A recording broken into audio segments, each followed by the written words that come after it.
हैं तो अक्सर उनके कुछ ऐसे सवाल होते हैं कि मेंस दे दिया, अब क्या करें? प्री में सर इस बार नहीं हुआ था, 1 नंबर से 2 नंबर से रह गए थे, अब क्या करें? कई बच्चों का ये होता है कि सर जब आरएस वाली वैकेंसी आई थी तब हम एलिजिबल नहीं थे, थोड़ी सी एज कम पड़ रही थी, अब हम एलिजिबल हो गए, पर अगली वैकेंसी कब तक आएगी, तब तक क्या करें? उन सारे सवालों के जवाब आज आरपीएससी ने दिए। आज सब इंस्पेक्टर की 1015 पोस्ट की उन्होंने नई भर्ती अनाउंस की है, बड़ी भर्ती है। मुझे लगता है वो तमाम जो सवाल लोग पूछते थे उनके जवाब इसी में निहित है, उन लोगों को भी इस तैयारी में लग जाना चाहिए। हम अभी जो ऑफिस में मेयर विजय सर बैठे बात कर रहे थे, तब हमने कहा कि भाई बैच कब शुरू किया जाएगा, तो बात आई कि अपने 22 तारीख से बैच शुरू कर लेंगे, 21 को उसका सेमिनार करेंगे और 22 तारीख से नई सब इंस्पेक्टर का, नई भर्ती का बैच शुरू कर दिया जाएगा। पर विजय सर का तब भी कहना था कि बच्चों को तो ये कहा जाए कि बैच भले ही 22 तारीख से शुरू हो, पर वो तो अभी से पढ़ाई शुरू करे। जब वैकेंसी आई गई है तो पढ़ाई में किस बात की कोताही है, वो पढ़ाई तो शुरू कर देनी चाहिए। इसलिए आप बच्चे जो अब तक वेट कर रहे थे वैकेंसीज का, जो वेट कर रहे थे कि क्या पढ़ें, जो सोच रहे थे हमारे पास टारगेट नहीं है, तो 1015 पदों की ये जो एसआई की भर्ती है ये टारगेट है। आज से लगिए, अभी से लगिए। स्प्रिंग बोर्ड अपना बैच 22 तारीख से शुरू कर देगा, 21 को सेमिनार कर लेगा, पर आप 4 दिन भी खराब मत कीजिए, आप अभी से पढ़ाई में लग जाइए। एक सवाल यह भी है कि जो एसआई की भर्ती है उसका सिलेबस क्या होता है, उसमें किस प्रकार के सवाल आते हैं। एक तो यदि आप एसआई का सिलेबस जब उठा के देखेंगे तो एग्जैक्टली वही सिलेबस है जो आरएस प्री का होता है। स्प्रिंग बोर्ड बेसिकली आरएस और आईएएस पर ही फोकस करता है, उन्हीं की तैयारी करवाता है। पर पिछले कुछ सालों में, पिछले कुछ वैकेंसीज में, जब से दोनों का सिलेबस सेम हुआ है, आरएस प्री का सिलेबस और एसआई का सिलेबस सेम हुआ है, तब से स्प्रिंग बोर्ड ने सब इंस्पेक्टर की तैयारी करवानी शुरू की।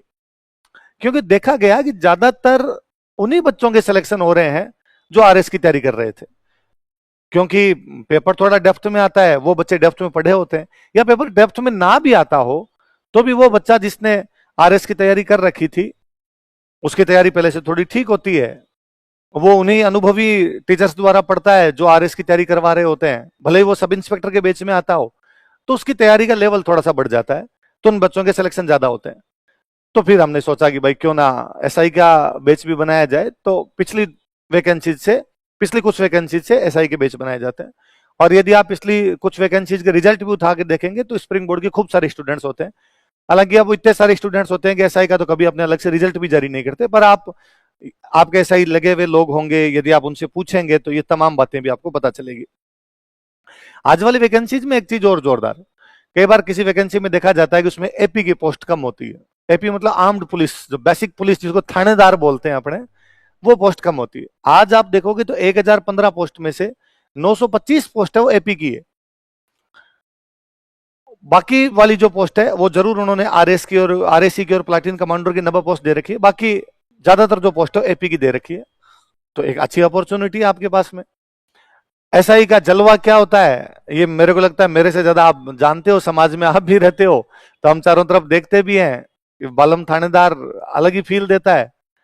आप उसकी यदि ग्रेड पे भी देखेंगे तो L11 की 42 रुपए की ग्रेड पे है, जो उधर आरएस में जो अलाइड सर्विसेज होती है उनकी ग्रेड पे होती है, तो उस हिसाब से भी है। वैसे भी थानेदार जो है वो समाज में बेहद सम्मानजनक होता है। और जब कई बार बच्चे कहते हैं कि सर हमारा जो उद्देश्य है वो समाज सेवा है, हम कुछ अलग करना चाहते हैं, उन लोगों के लिए अच्छी अपॉर्चुनिटी होती है। अपने बेसिक जो मैं आज बात करने के लिए आया था वो ये था कि ये जो वैकेंसी इसमें कौन पेपर दे सकते हैं, कौन नहीं दे सकते। वे तमाम बच्चे जिनकी उम्र 1/1/2026 को, मतलब आने वाला जो नया साल है उसको 20 साल कंप्लीट होती हो, वो इस पेपर को दे सकते हैं। अधिकतम आयु वैसे एसआई की 25 साल होती है, तो अधिकतम आयु उसकी 25 वर्ष है। परंतु आरपीएससी ने कहा कि भाई पिछले 3 साल से वैकेंसी नहीं आई है, इसलिए हम 3 साल की छूट दे रहे हैं, तो अधिकतम जो 25 होती है, 3 साल की छूट है तो 28 हो जाती है।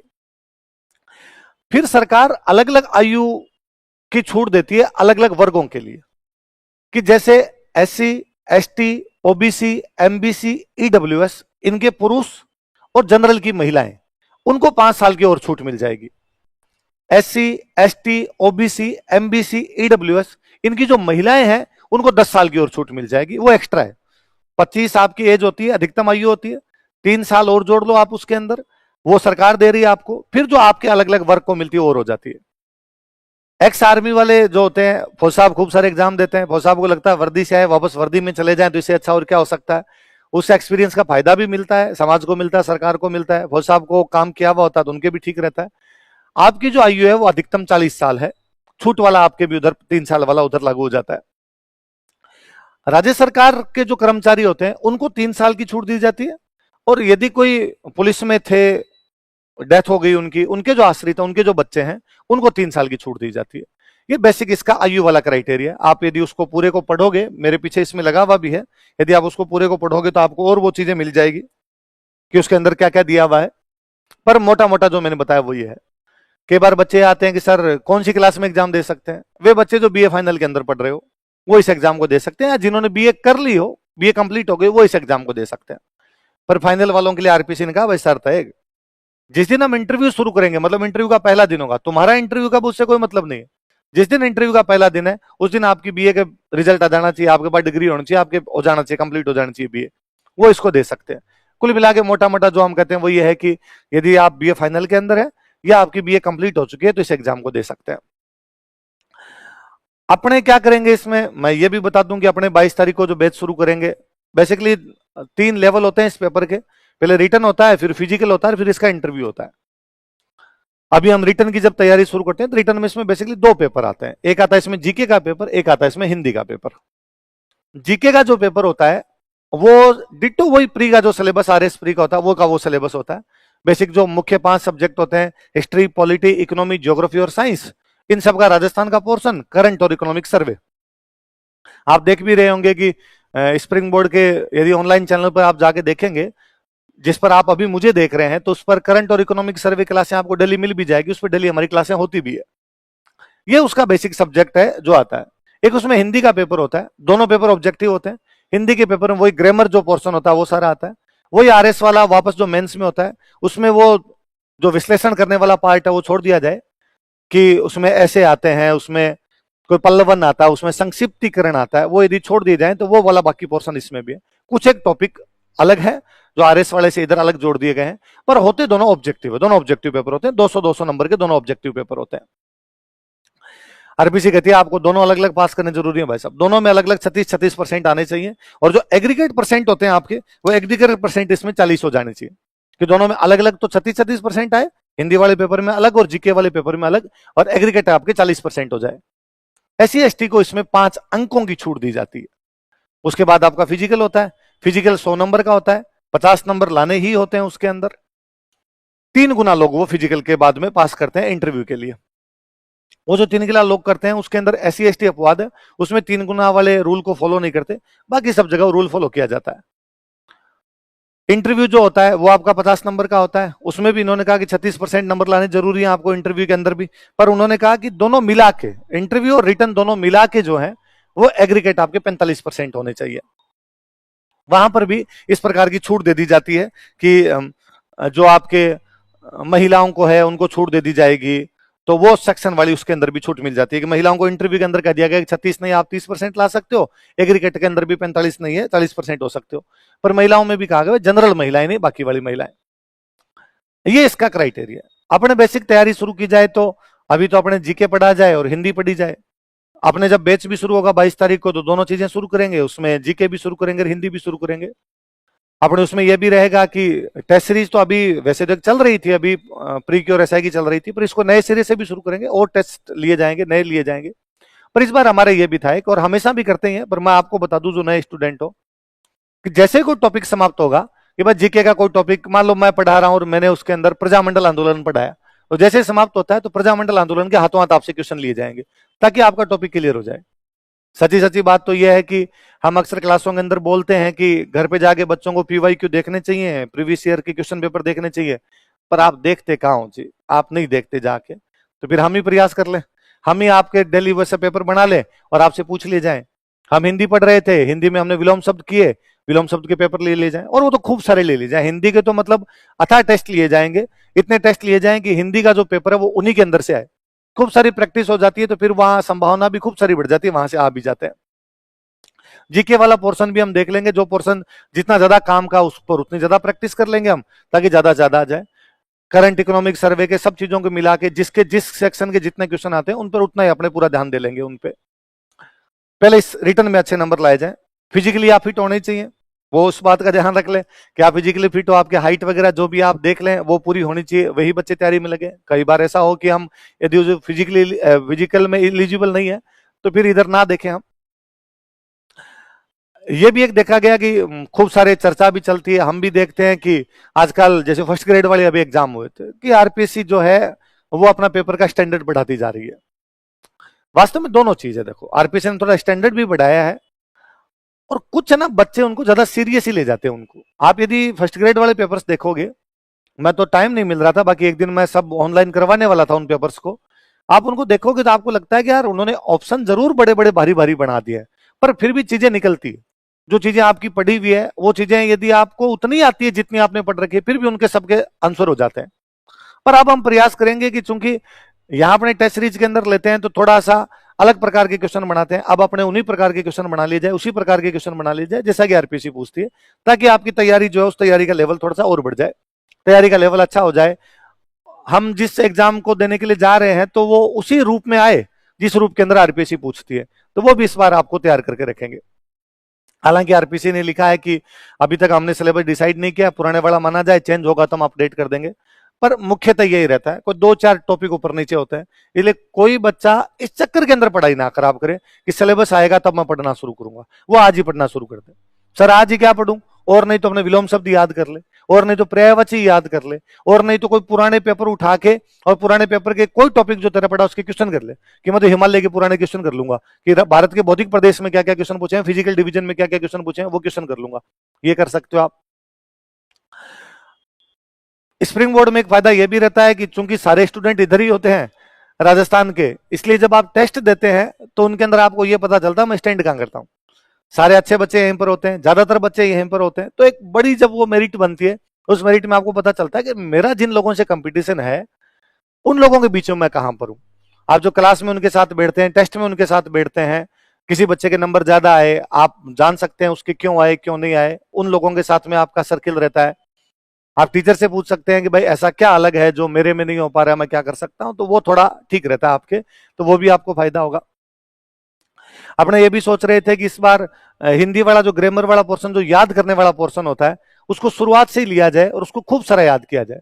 वरना बेसिकली कई बार ये होता है कि हम शुरू में हिंदी के ऐसे टॉपिक पढ़ते हैं जिनमें थोड़ी समझने वाली बातें होती है, जैसे संधि है, समास है, उपसर्ग है, प्रत्यय है, वो हम टॉपिक लेते हैं। और फिर जो याद करने वाला थोड़ा पोर्शन होता है कि विलोम शब्द होते हैं, पर्यायवाची होते हैं, शब्द युग्म होते हैं, वो टॉपिक अपने कहते हैं बाद में कर लेंगे। इस बार पहले दिन से ये करवाए हम कि जब हम संधि सर्वनाम पढ़ रहे हो तभी साथ के अंदर वो भी ले लिए जाए ताकि उनकी खूब अच्छी तैयारी हो, क्योंकि पेपर बहुत ज्यादा उस हिंदी वाले पे डिपेंड करता है, क्योंकि पूरा एक ही सब्जेक्ट है जो 200 नंबर का है, बाकी वाला भी उतना इंपॉर्टेंट है। मैं ये कतई नहीं कहता कि आप जीके नहीं पढ़ोगे सिलेक्ट हो जाओगे, जीके भी पढ़ना पड़ेगा।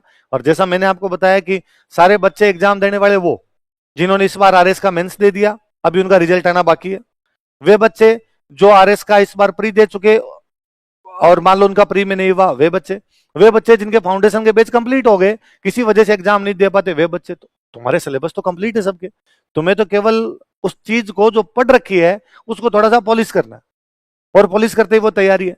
नए बच्चे जो हैं वो अपनी तैयारी को अभी से लगे और अच्छे से करें, इन लोगों के बराबर है ना उसके लिए करना पड़ेगा। और मैं तो इनका क्यों कहूं, जो अभी आरपीसी में इंटरव्यू चल रहे हैं ये भी लग जाएंगे अभी तैयारी के अंदर, क्योंकि फाइनल सिलेक्शन भी होगा तो खूब सारे लोग उसमें भी बाहर होंगे, तो उनको लगता है कि नहीं यार हमें भी ये एग्जाम देना चाहिए, तो वो खूब सारे लोग लगेंगे। तो 100 बात की एक बात है, हमें पढ़ाई में लग जाना चाहिए, अभी से लग जाना चाहिए। और आप एलिजिबिलिटी चेक कर लीजिए, आप यदि उस क्राइटेरिया के अंदर आते हैं तो बहुत अच्छी सर्विस है। आप यूं लगेगा आपको कि आप सही जगह जा रहे हैं, उसके अंदर आपको कतई यूं सोचना नहीं पड़ेगा। और आप जानते हैं इस बात को, मैं ना बताऊं तो भी आप जानते हो कि यार थानेदार वाली नौकरी जो होती है उसका फील तो अलग होता है। मैंने पे ग्रेड वगैरह आपको बता ही दिया कि उसके पे ग्रेड वगैरह भी खूब अच्छे होते हैं। तो यही चीजें हैं। मैं आप लोगों के क्वेश्चन भी देखना चाहूंगा कि आप लोगों के क्या क्या क्वेश्चन है, कि आपको क्या लगता है कि और क्या क्या यदि आप सवाल मेरे से पूछ सको। पर फिर भी आप तैयारी शुरू करें तो तैयारी को इस तरीके से करें कि वो उस एसआई लेवल की तैयारी हो। कई बार क्या होता है हम शुरू कर लेते हैं, बहुत ही सस्ती चीजें पढ़ना शुरू कर लेते हैं, फिर उस लेवल के मैच नहीं कर पाती। कई बार हम कि ठीक है एसआई की तैयारी करनी है, पर वो मैंने बता दिया कि आपका कंपटीशन तमाम उन लोगों से जो आरएस का एग्जाम दे रहे होते हैं, आपका तमाम उन लोगों से जिन्होंने आरएस का इंटरव्यू, आरएस का मेंस, आरएस के प्री दे रखे होते हैं, जिन लोगों के आरएस की पूरी पूरी कोचिंग हो रखी होती है। इसलिए आप जब भी ऐसा कोई डिसीजन लें उसको सोच समझ के लें कि उसके अंदर हम उन लोगों के बराबर है या नहीं। यदि उन लोगों के बराबर है तो हमें क्या करना चाहिए, उसके लिए यदि हमें डेली प्रीवियस ईयर के क्वेश्चन पेपर निकालने तो वो निकालने हैं, उसके लिए यदि हमें जो नोट्स हमारे जो है उनको ढंग से पढ़ना है वापस तो वो पढ़ा जाए, उसके लिए हमें टेस्ट सीरीज ज्वाइन करनी है, टेस्ट सीरीज ज्वाइन की जाए। अभी अपने नोट्स अपडेट करके भी निकाल देंगे एसआई के लिए भी। तो यदि किसी बच्चे के पास पुराने नोट्स होते हैं कई बार, तो अपडेट नोट्स ले ले, तो अपडेट नोट्स भी आ जाएंगे, तो हम अपडेट नोट्स भी ले लें। समय के साथ में खुद में बदलाव बेहद आवश्यक है। आरपीसी ने यदि अपना ट्रेंड चेंज किया तो हमें भी उसी प्रकार से ट्रेंड चेंज करने पड़ेंगे। आप रोम में रहते हो तो वैसे ही रहना पड़ता है जैसे रोमनवासी रहते हैं। तो उन चीजों का भी तमाम का ध्यान रखें। आप इन चीजों का भी ध्यान रखें कि आप जहां टेस्ट दे रहे हैं, जहां पर आप तैयारी कर रहे हैं, वहां पर आपके जैसे लोग हैं कि नहीं है। हो सकता है आप कहीं ऐसे लोगों के बीच में बैठे हो जिनकी तैयारी का ऐसा स्त्री नहीं है, आप उनके बीच में एग्जाम दे रहे हो और फिर आपको लगता है कि अरे यार मेरे नंबर अच्छे आ रहे हैं, पर नहीं, जिन लोगों के साथ में आप दे रहे हो उन लोगों का ऐसा लेवल ही नहीं था, तो वहां पर नंबर आना स्वाभाविक सी बात है। कंपटीशन जब बढ़ गया है तो कंपटीशन के अंदर हम एक्स्ट्रा और क्या क्या कर सकते हैं कि सब्जेक्ट को किसी को अच्छा कैसे कर सकते हैं, जो पुरानी चीजें पढ़ी हुई है उनके अंदर नई चीजें क्या अपडेट कर सकते हैं, करंट में क्या कर सकते हैं, इकोनॉमिक सर्वे के अंदर क्या कर सकते हैं, वे सारी चीजें भी ध्यान रखनी जरूरी है।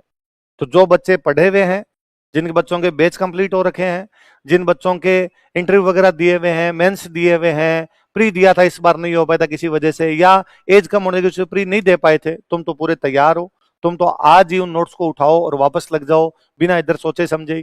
अक्सर बच्चे इसलिए नहीं पढ़ते कि सामने टारगेट नहीं है, ये पढ़ा लो सामने टारगेट। और आरपीसी का जिस प्रकार का ट्रेंड चल रहा है, ये एग्जाम टाइम पे और करवा लेंगे तो एग्जाम भी टाइम पे हो जाएगा, इसलिए ध्यान ही रखें इस चीज का। अभी 10 अगस्त से ये आपके लिए फॉर्म ओपन कर देंगे और 8 सितंबर तक फॉर्म है, तो अभी ये प्रक्रिया चलेगी और उसके बाद जल्दी एग्जाम भी ले लेंगे। आपके खूब सारे सवाल ये होते हैं कि एसआई का एग्जाम कब तक हो सकता है। आप 8 सितंबर यदि मानते हैं कि 8 सितंबर को यदि वो फॉर्म क्लोज करते हैं, उसके बाद 3 महीने का तो मानिए, फिर भी पक्का नहीं, मैं कहता हूं वैसा कुछ ही नहीं, आरपीसी डाल देगी 2-4 दिनों में, 5-7 दिनों में, तब और देख लेंगे। पर 3 महीने का भी उसके बाद लेके चले, तो सितंबर के बाद 3 महीने लेके चले तो अक्टूबर, नवंबर, दिसंबर, तो कुल मिला के अपने पास 6-7 महीने का, 6 महीने का टाइम है, तो उसको लेके चले आप। पर आप समय ना गंवाएं, यदि वो पहले भी ले ले, हो सकता हो बाद में भी ले ले, पर अपने अभी से तैयारी शुरू रखें, अपने उसको अभी पढ़ाई शुरू कर दें अपने। आप कहीं लिख रहे हैं कि मेरी डेट ऑफ बर्थ है, मैंने पुनः बता दिया, यदि आप 1/1/2026 को 25 साल के हो जाते हो तो आप एग्जाम दे सकते हो। फिर मैंने छूट वाला आपको बता दिया, 3 साल की सरकार ने अपनी तरफ से दे दी, फिर अलग अलग सेक्शन के अलग अलग छूट, उनको और देख ले, उस हिसाब से कर ले आप। जो बच्चों रनिंग बैच के अंदर, जो बैच चल रहे हैं, वो इस तैयारी के अंदर लगे। अब अपने वे ही सब्जेक्ट पढ़े जाएं जो एसआई के अंदर आएंगे, यदि क्लास में नहीं भी चल रहे किसी के अंदर तो वो अपने क्लास के अंदर लगा देंगे, वे सब्जेक्ट लगा देंगे जो इस वैकेंसी में आएंगे, सॉरी प्री क्या एसआई की वैकेंसी के अंदर आएंगे, तो उन्हीं चीजों पे ध्यान दिया जाए, बार बार वो पढ़ा जाए। फिर यदि आप ये एग्जाम देते हो ना, तो ये अपने आप में आरएस प्री की तैयारी है, और आरएस की वैकेंसी पीछे पीछे आएगी, इसके पीछे पीछे आरएस की वैकेंसी आ जानी है, तो वो भी आपको नहीं रहेगा कि हमने ये तैयारी की, हम तो आरएस की कर रहे थे, तो ये करोगे तो आरएस वाले में फायदा ही मिलेगा, तो उसमें भी कोई दिक्कत नहीं है आपके, वो कर लिया जाए भले। दोनों क्लासेज होगी, क्लासेज ऑनलाइन भी होगी, क्लासेज ऑफलाइन भी होगी, दोनों प्रकार की क्लासेज होगी, तो वो भी आप चिंता मत करना। अभी नया बैच जो बनाएंगे वो ऑनलाइन भी होगा और ऑफलाइन भी होगा। किसी वजह से कोई भी यदि नहीं आ पाता है तो अपने घर पे बैठे भी तैयारी कर सकता है, तो वहां पे तैयारी की जाए। पुराने बच्चों के लिए रिवीजन क्लास लगाएंगे, लगा देंगे, अभी तो अपने टेस्ट सीरीज शुरू की जाए, टेस्ट देंगे अपने, रिवीजन क्लासें भी लगा लेंगे। जब एग्जाम पास आएगा, रिवीजन का अर्थ एग्जाम के नजदीक होता है, थोड़ा ठीक रहता है, थोड़ा पढ़ ली जाए चीजें, वो कर लेंगे अपने।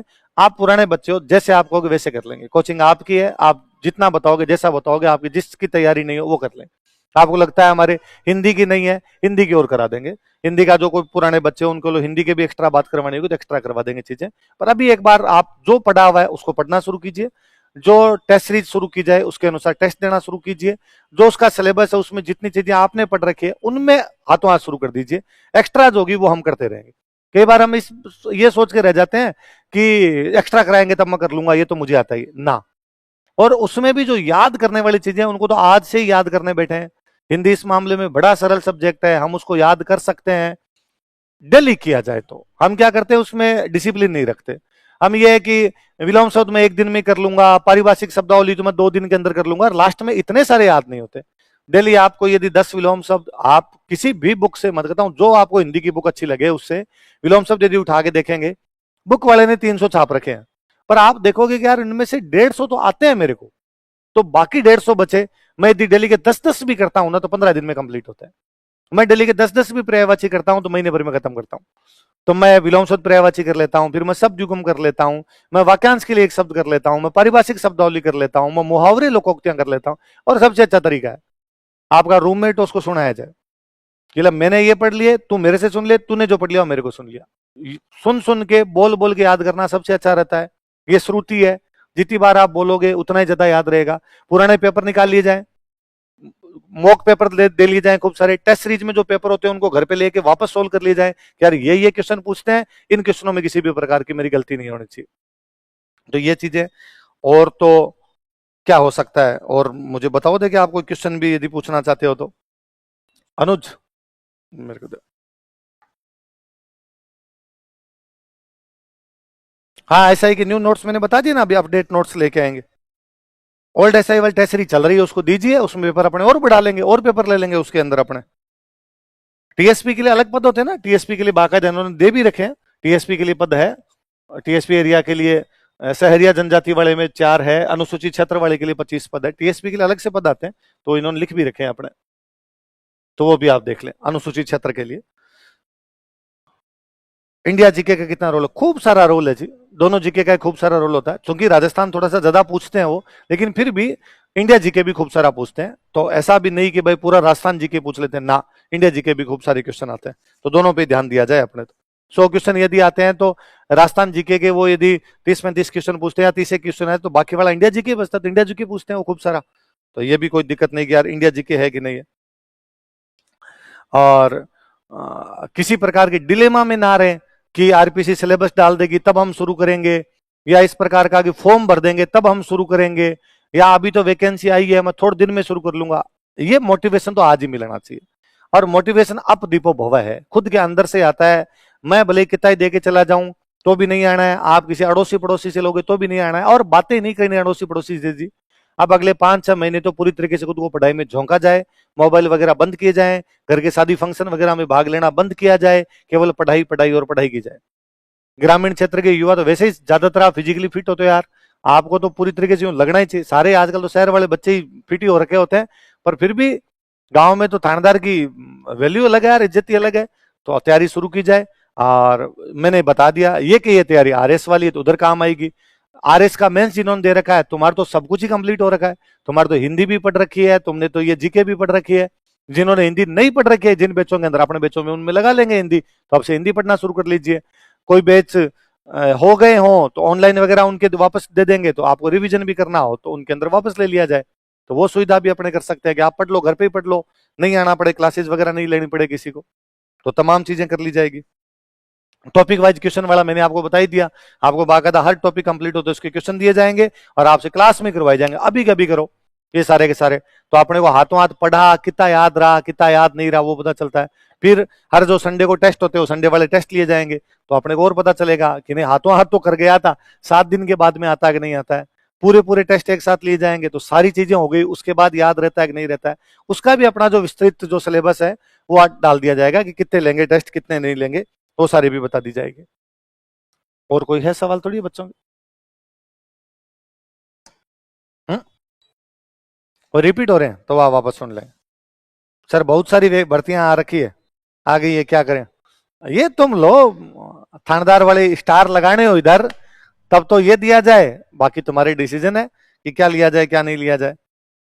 करंट अफेयर्स कितना करना, आज से तो शुरू किया जाए, बाकी हम करवा देंगे, पूरा करवा देंगे। पर आप तो ये मान लो कि आज से आएगा, तो आज वाला अखबार ही आज उठा के ढंग से पढ़ लिया जाए, इसमें क्या क्या चीजें पढ़ लूं। तो करंट अफेयर्स तो डेली अखबार उठा के ढंग से पढ़े जाए, बाकी जो क्लासेज होती है उनमें पढ़ते रहो, पर अखबार पढ़ने की हैबिट ही डालो कि होना ही चाहिए।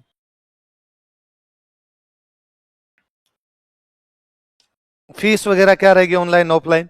अभी जो चल रही है वही फीस है, बाकी जो आप सेमिनार लेंगे अभी 21 तारीख और सेमिनार लेंगे, तो उसमें यदि कोई होगा तो मैं और अनाउंस कर देंगे, अभी मुझे इस बारे में पूरी जानकारी नहीं। 21 वाले सेमिनार के अंदर फीस वगैरह के बारे में बता दिया जाएगा। बाकी क्वेश्चन क्या है बच्चों के रिपीट होने लगे? कोई सेम सेम सवाल पूछ रहे हैं? बाकी वही है कि कुल मिला के जी पढ़ाई शुरू कर लो आज से ही। लक्ष्य विहीन पढ़ाई होती नहीं, ये लो सामने लक्ष्य पढ़ा, कितने दिनों में होगा, बहुत जल्दी हो जाएगा। क्या क्या होगा इसके अंदर, वो सब चीजें हमारे पास में पड़ी है। अलग से कोई पढ़ना कुछ ही नहीं पढ़ना, वो की वो अपनी तैयारी, वो की वो करना है। अलग से हो तो अपने बेच नहीं बने, अपने बाकी वैकेंसी की बेच ही नहीं बनाते, क्योंकि उनका सिलेबस अलग होता है, अपना सिलेबस अलग होता है। ये वाला सेम सिलेबस होता है, अच्छी नौकरी होती है तो अपने सबको भी देनी होती है, सारे बच्चे दे भी रहे होते हैं, क्यों ना फिर उस जगह पे ही दें कि भाई देने वाले सारे बच्चे जब आरएस वाले ही हैं, देने वाले सारे बच्चे जब वो आरएस फाउंडेशन बेच वाले वही होते हैं, जिन्होंने आरएस प्री मेंस दे रखे होते हैं वो के वो होते हैं, तो फिर अपना कंपटीशन तो वही है, तो क्यों ना वहां बैठ के दिया जाए। खूब सारे लोगों में बैठ के देते हो तो उससे फायदा वो होता है जो मैंने बता दिया कि आपकी मेरिट का पता चलता है। कई बार हम आपस में 10 लोगों के अंदर ही टेस्ट दिया तो पता ही नहीं चला कि भाई कौन सी रैंक आई। जिस दिन हम कोई 5,000 लोगों के अंदर टेस्ट देते हैं बैठ के, तो अपने को पता चलता है कि यार इस समय जो एक्टिव लोग है वो ये है, उनकी रैंक ये आती है, तो मेरी कौन सी आ रही है, मेरे किस सब्जेक्ट में कम आ रहे हैं, किसके अंदर नहीं आ रहे हैं। बाकी मैं तो डेली शाम को 7 बजे ऑफिस बैठा ही रहता हूँ। आपको किसी को और क्वेरी हो तो कभी भी आके पूछ ही सकते हो, पर मैं तो फिर भी कहूंगा अब पूछताछ बंद ही कीजिए, अपने तो पढ़ाई शुरू कीजिए। उठाइए किताबें, किताबें उठा के झोंक दीजिए खुद को। आप यूं मान लीजिए कि अब हम नौकरी लेके रहेंगे, साल भर के अंदर हमें नौकरी मिल ही जानी चाहिए, थानेदार जैसी नौकरी मिल जानी चाहिए। तो आप अच्छे से पढ़ोगे तो ये नौकरी भी मिलेगी, इसका फायदा आरएस वाली भर्ती के अंदर भी मिल जाएगा, वो वैकेंसी भी आ जाएगी, तो अपने को ये नहीं होगा कि लो हमारे पास तैयारी नहीं है अचानक वैकेंसी आ गई। सारी चीजें आपके फेवर में है, सारी चीजें पॉजिटिव है। बड़ी वैकेंसी है, सरकार ने बड़ी वैकेंसी निकाल दी, तो अपने तैयारी करने में क्या जाता है, अच्छे से तैयारी की जाए, अच्छे से पढ़ा जाए। हिंदी भी पढ़ेंगे वो भी आरएस में काम आएगी, जीके सेम का सेम है ही, तो दोनों चीजें अच्छी हो जाएगी। तो ये बातें, यही है ध्रुव सिंह, और कोई बात थोड़ी। और मैंने ये कट ऑफ वगैरह वाला आपको बता ही दिया, कितना कितना क्या क्या है, तैयारी वाला मैं बता ही रहा हूँ वापस। मैं तो और कहूंगा आपको कि जो पुरानी भर्तियों में कोई थानेदार लगे हुए हैं इसको छोड़ दीजिए, आपको कि सर पिछले वाली भी विवाद चल रहा है और चल रहा है, आप जो पुराने कोई थानेदार लगे हुए हैं उनसे भी पूछ लीजिए कि वो कहाँ के स्टूडेंट है, तो वो आपको बता देंगे कि उन्होंने क्या पढ़ा था, क्या नहीं पढ़ा था, कहाँ से पढ़ा था, तो उनको पूछ के तैयारी कर ली जाए। और पूछना बाद में, आज से पढ़ाई शुरू कर ली जाए, समय मिले तब बीच बीच के अंदर उनको पूछ भी लेना। 22 तारीख को नया बैच शुरू हो जाएगा, 21 तारीख को उसका सेमिनार होगा, उसकी जानकारी और अखबार के सोशल मीडिया के माध्यम से आपके पास पहुंच जाएगी। आप सेमिनार में आइए, 22 तारीख से बैच शुरू करेंगे, उस बैच के अंदर आइए, दोनों पेपर एक साथ चला देंगे, हम जीके भी चला देंगे और सब्जेक्ट का भी मतलब हिंदी का भी चला देंगे। दोनों के पेपर लेने शुरू कर देंगे अपने साथ साथ में, 2-3 दिन में जैसे कोर्स होने लगेगा तब से डेली पेपर लेने लग जाएंगे, डेली आपकी खूब सारी प्रैक्टिस करवा ली जाएगी। मेरा तो इस पर प्लान ये भी है कि डेली जो पढ़ाया तो लास्ट में 15 मिनट भले पेपर ना लिया जाए, पर बोर्ड के ऊपर वो जो टॉपिक पढ़ा उससे संबंधित क्या क्या क्वेश्चन आ रखे हैं, ये जो आपको आजकल आप कहते हो साहब आरपीसी ये फलाना ऐसे पूछ लेती है, ढिंगड़ा ऐसे पूछ लेती है, वो सारे के सारे अपने कर लेंगे, और उनसे बनते हुए क्वेश्चन और हो सकते हैं वो और कर लेंगे। मैंने तो अभी अभी टेस्ट सीरीज वालों को कहा था कि भाई रे आज से लग जाओ, टेस्ट सीरीज जो अपने पेपर वगैरह बनाते हैं और जितने पेपर बना के दे सकते हो उतने पेपर बना के दो, ताकि बच्चों को ये लगे कि जितने प्रकार के क्वेश्चन हो सकते हैं वो सारे के सारे क्वेश्चन हमने कर लिए, जितने प्रकार के क्वेश्चन बन सकते हैं वो सारे के सारे जो अपने पेपर के अंदर आ गए। तो वहां पर यदि पेपर थोड़ा बहुत ऊपर नीचे भी आता है कि पेपर में थोड़ा लेवल भी बढ़ गया, तो अपने बच्चों को डर नहीं लगे, उनको लगे कि ना यार ऐसे क्वेश्चन मेरे दिए हुए थे, वैसा का वैसा यहाँ पर आ गया। ये अपने बाकी टेस्ट सीरीज के अंदर भी देखते हैं कि बाकी चीजों के अंदर होता है, तो यहाँ पर भी वो चीजें देखने को मिल जाएगी आपको। तो आप तैयारी के अंदर लगिए, शुभकामनाएं आपको खूब सारी इन 1015 पदों की थानेदार की। मोबाइल वोबाइल बंद करके पढ़ने में लग जाइए। धन्यवाद।